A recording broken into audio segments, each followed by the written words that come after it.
Well, hello there. We're going to do some fun things today. So we're going to install RachelPi onto a Rachel and then clone that to another disk.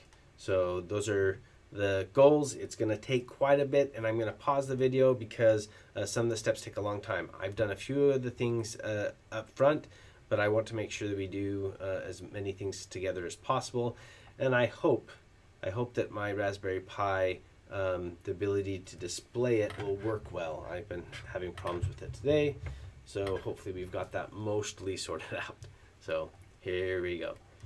So the first thing, download it. I've already downloaded this, so if I look here in my downloads, I've downloaded and extracted it. So Rachel, I'll just say star, and if you also look at lsmd5 star, we can see,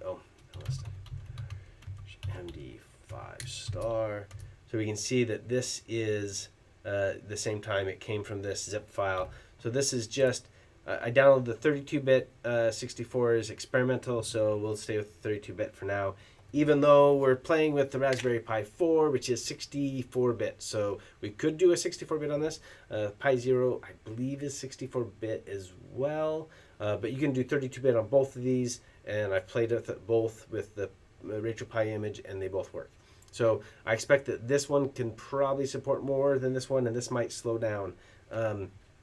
But this one you could probably tune and run most things of RachelPi on this with little to few issues. This will be able to handle a little bit more, but you're gonna have to tune it. So if you don't know how to do it on this, you're probably not gonna be able to figure out how to do it on this that well. So,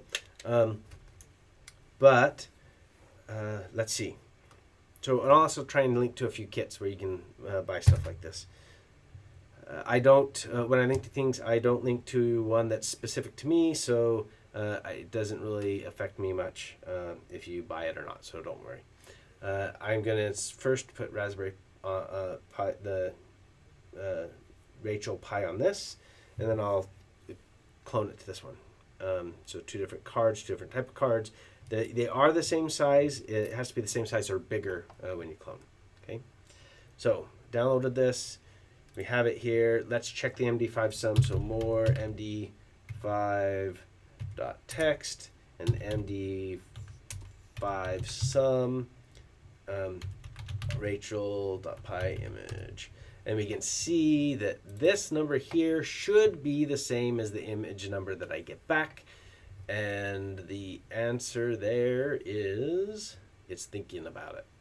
So this has to go through the entire file, do a hash. So, but it's taking, there we go. So we can see, in fact, just check the first couple digits, the last couple digits. This looks right. So these are the same. Cool. So that means that this file has integrity. So it hasn't been changed either by accident or intentionally. It's the same as what was packaged. So cool. So that's good. Now let's do the next step. So the next step, we're going to use a command, and I just went and found one that has something like it right here. Block devices.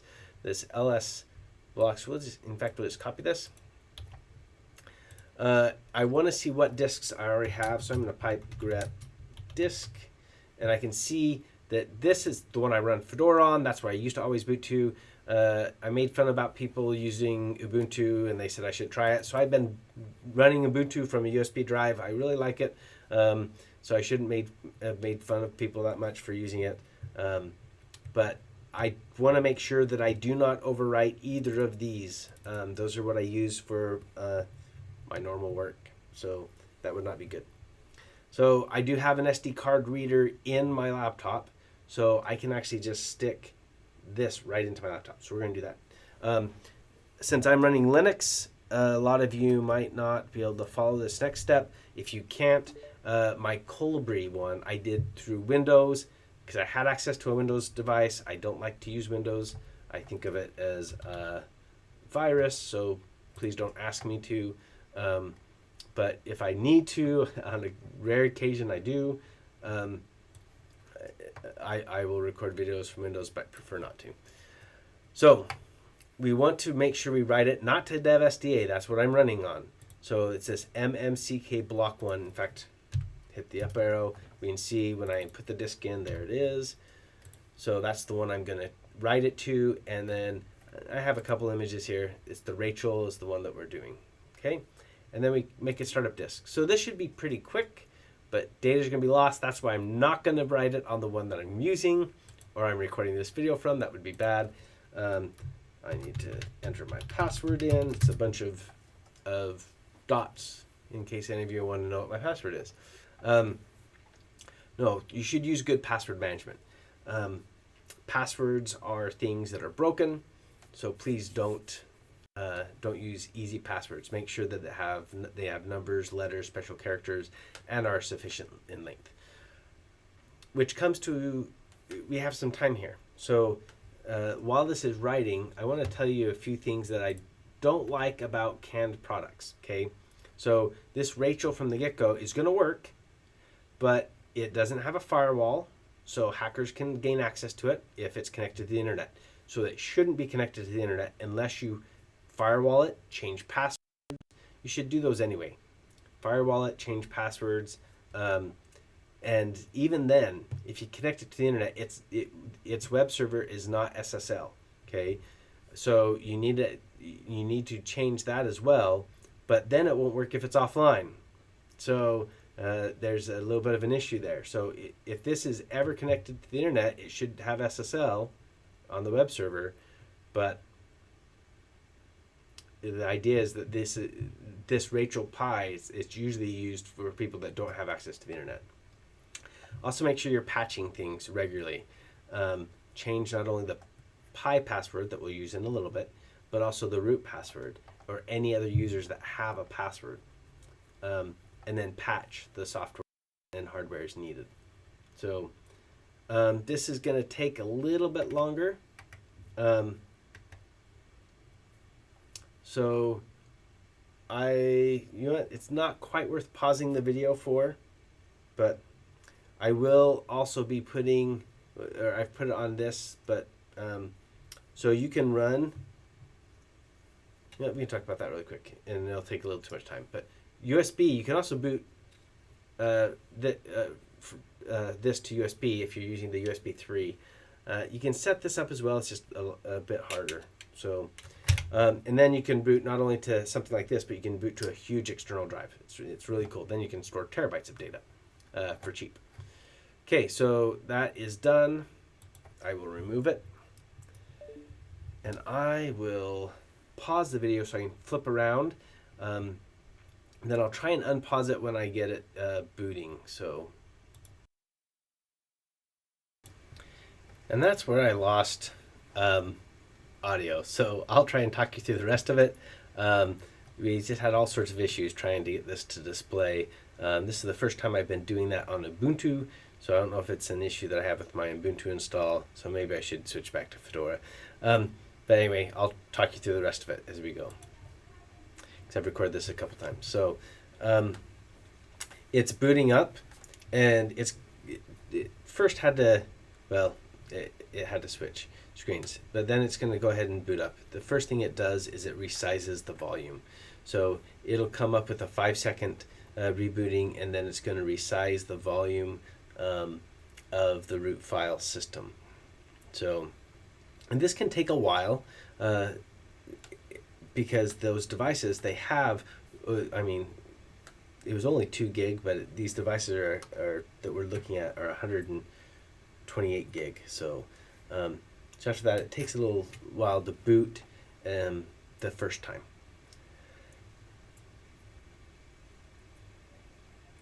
Once it's booted, we can add data and information to it, and then we can actually clone it to another device. So that's what we'll be doing here.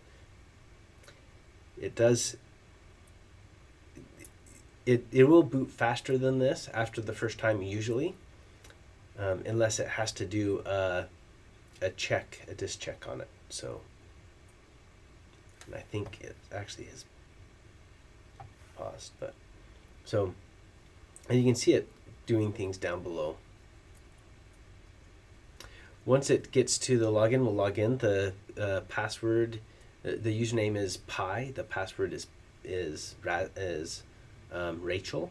So That's why you need to change it and disconnect it. It will actually log in for you, and I'm going to type it too fast because I'm good at that. So the user ID is pi, but I typed Rachel too fast, so I need to go ahead and type that in, and then I'm going to, after I type that in, I'm going to type in ifconfig. That way it will show me the IP address. And with the IP address, we're going to be able to log into this system remotely as well. Okay, so looking at it, it's logged me in, but it's taking just a little while. Once again, it's the first time I've logged in, so it's has to think a little bit. But now it's showing me, and sorry, it's flickering device issues. That's why I'm not re-recording this. I've just had so many problems. But we have the wireless LAN. That's where you get the data from the web, the offline content. So that it's actually listed as a wireless hotspot.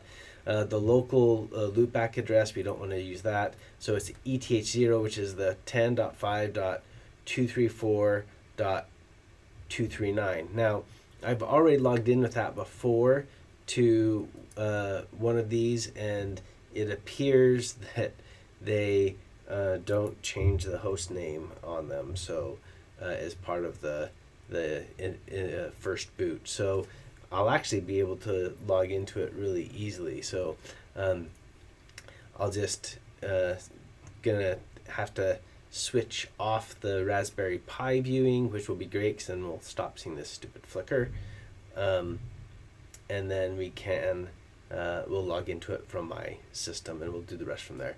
I don't usually like to run on the local, so you can see I'm just SSH to Pi at the 10 dot. So rather than work on the local Pi, I can just do it right from my desktop anywhere in the world. So, and once again, the password is just Rachel. This is the same password as if you're just sitting there. That's why don't connect these to the internet unless you change the password and stuff. It's really stupid. And I think it's even legal in most places to use a default user ID and password to see if something is that. It's not considered hacking, at least in the United States. But I could be wrong. Check with your lawyer. Don't take my advice as legal advice. But I can't even become root. So the fact that I can become root, I totally own the system. I can do whatever I want. I can use it to hack other people. I can delete everything. I can put stuff on there that you don't want. This is really bad. So, and I'm just going to shut it down because I'm going to get the drive out and I'm going to clone it. So I'll get that. So got it. It's sweet. It's really easy just to remove these. I'll just stick it in. Once I stick it in, I can run the command again to see that it's there. I like to do set-ovi and set my editor so that I can just go up and do prior commands, but that I've got it. I can see that the disk is not yet there, and I'll go ahead and put it in, and I can see it's there. So I will add another device. I'm actually had a problem. I think my device is partially broken, so I'm gonna have to switch to a different device. Oop. But we'll get this other one in there in just a sec.